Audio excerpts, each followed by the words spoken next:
This is called the Split and Twist. Cute name, isn't it? I really like this top because, again, it gives you some styling that you can do. Now, I always encourage you to shop your own closet.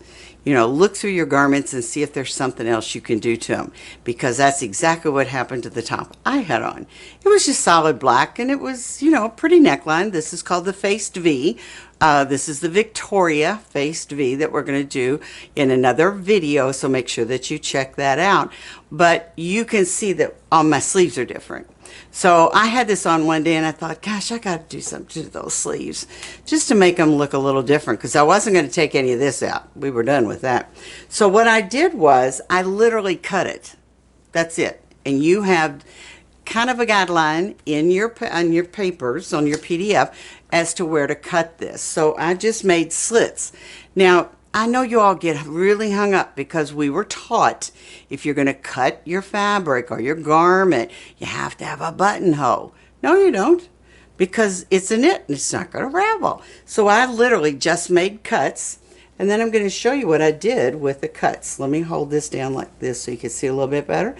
I grabbed the center of what was left and I stitched it. Can you see? Each one is stitched, so it almost looks like a little bow. So it's a really, really simple thing to do. So let me show you the garment over here, because this one's really fun. So again, slits. That's all this is cuts. You don't need buttonholes. All this is cuts. Now, one thing you do need, you're making cuts down the front of your shirt, and you have a diagram on your PDF exactly where to make those cuts. So what I did was I took a strip of French views that's wider than the cuts. So you have the diagram and it tells you to make 3.5-inch cuts. Okay, so what you're going to do is to make sure that you have a piece of French views that's behind here, because when you cut this, you want to have the stability of the fabric left. So there's Velcro up here. Lord, what would we do without Velcro? And I'm going to take this one off and show you like this. See the Velcro? And all I have to do is to pull this through like this and I can change it. So think how much fun you could have with this. It almost looks like a man's tie, doesn't it? But each one has Velcro on it. Look at the colors that I chose to do this one to.